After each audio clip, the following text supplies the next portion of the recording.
Hey guys, welcome back to my channel. If you're new here, my name is Sarah, and today we're going to be talking about our Embark DNA testing, and I'm going to show you guys how we go through and decide what dogs that we're going to keep for part of our breeding program. Now, if you would do me a favor and hit the like button, that will boost this video in the YouTube algorithm, and if you like this kind of content, please hit that subscribe button. Today I have the DNA test that we're going to use on one of our puppies, and this is I have the breeder kit here. But there are multiple different kinds of the Embark testing. Now on our late dog Harley, we did the breed and health test, which is the blue box, and we did that so we could find out what he was. He was a rescue, and I've always wanted to know what breed he was. So we did that, and it came back, it showed us that he was mostly a boxer and golden retriever with a little bit of beagle and Boston Terrier. It also showed us that his COI, which is the coefficient of inbreeding, was at 12%. And then for the other kind of test that we're using now on our Dobermans is the breeder's kit. So I'm going to show you on my computer here what all is involved in that. All right, so here I'm going to sign in.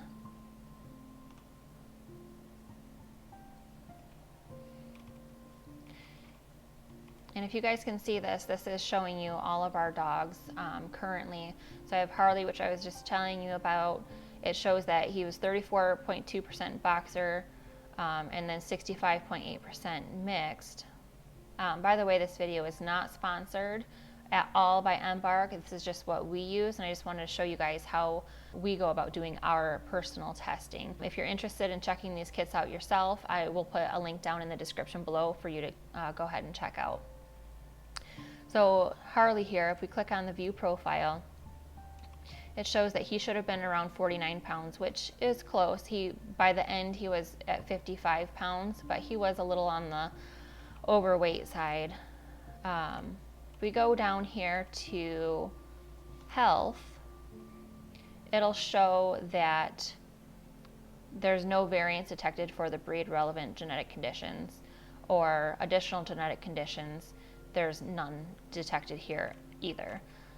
For this, the COI, the coefficient of inbreeding, at 12%, which is actually quite low, but that is to be expected being that he was a mixed breed. Purebreds are always higher.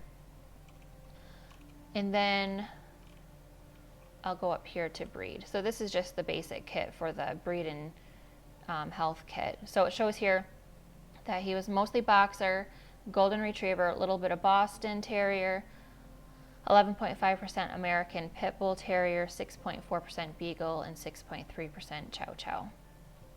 So that's basically what you get on that breed and health test. But if we go back, now getting into our Dobermans, I have Nita here. It's going to show you that she is 100% Doberman Pinscher. She has a 28% COI, which for a purebred dog is actually really good. Dobermans, they tend to be right around that 40% range, which is, quite average, I guess, for this breed. So for her, this is actually quite low. We can go to her health.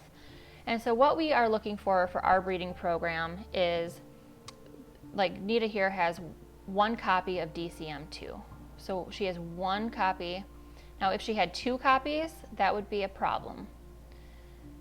And then let me go back here to,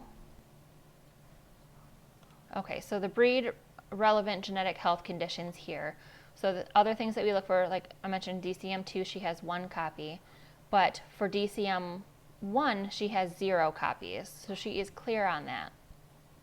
Now on the Von Willebrand, which is also common in the Doberman breed, she is clear on that as well. Some of the other ones, so here's the DCM1 right here, if you guys can see that. So some other ones are DM, which is not even showing up on here. She is clear of that as well. All right, so now I want to jump back and go over and show you Samson, which he is Aurelius de Grande Venco, USA, and he is, it shows that, 100% Doberman, and he has a COI, or coefficient of inbreeding, at 46%. Like I said, the Doberman breed is right around the 40% range as the average. So we'll get in here, and it shows that he should be about 86 pounds. However, we do know that his dad was a big boy, and he most likely will be more than 86 pounds. We're expecting him to be closer to that 100-pound mark, but only time will tell for that. This test isn't completely foolproof when it comes to the weight because there's a lot of factors involved. So if we go to health for him, we see that, look at good news, he is not at increased risk for the genetic health conditions that Embark tests. So he does not have any of the things that are commonly seen for Dobermans, like the von Willebrand's type 1, type 2, and the dilated cardiomyopathy 1 or 2. He's clear on all those. He actually is clean on everything, which is exactly what we want for our breeding program. So he is a good option to be able to pair with Nita because she has that one copy of the DCM2. So that means that their puppy is, basically we're breeding that out of her. So that is how we're going to pair things for our program. This is how we're figuring out how we can test and see the very first test. Later on around the 24-month mark, we can do the OFA testing and things like that. But this is the initial test for puppies. So this is how we're going to see the genetics to see if we're even able to add them to our breeding program. And if not, then we'll know who we could breed with, or what we're going to do from there.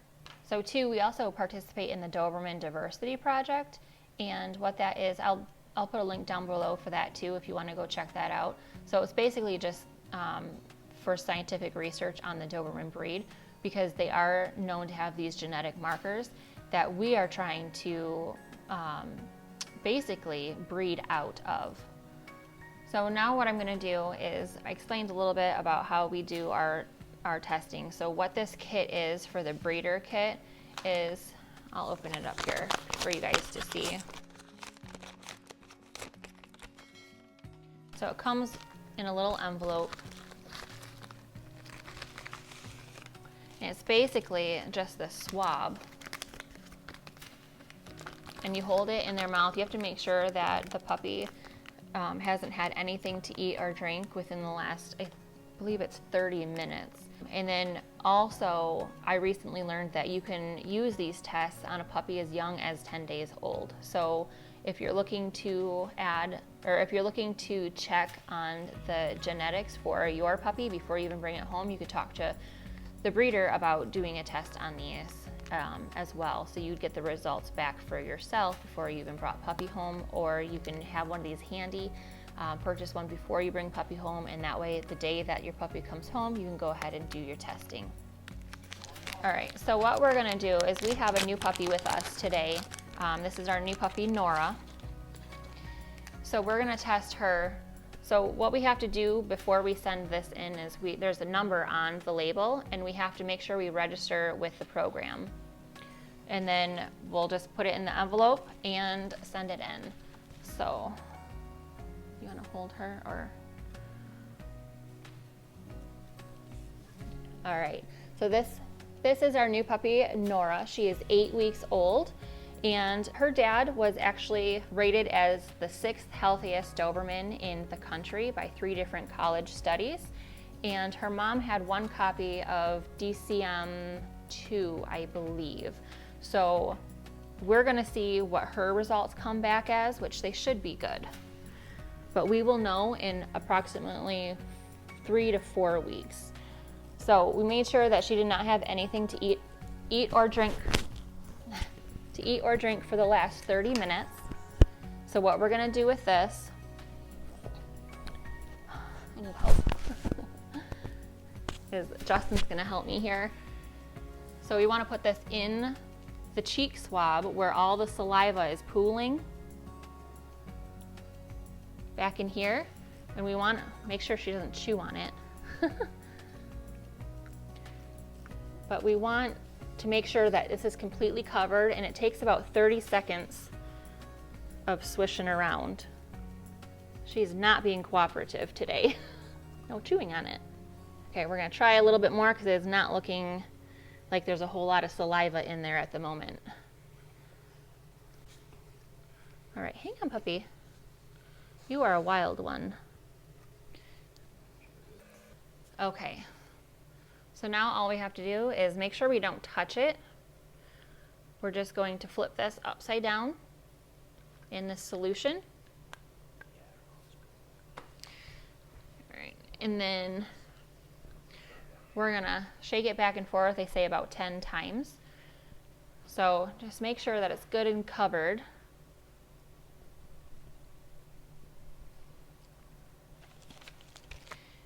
And then, like I said, make sure before sending it back that you register your test kit. And then you're just going to put it in, stick it in the mailbox, and then you'll get your results in a few weeks. So that is how we start with our DNA testing for our puppies that are going to be part of our breeding program. And again, this is the breeder test. So I'll link this down below if you want to go check it out.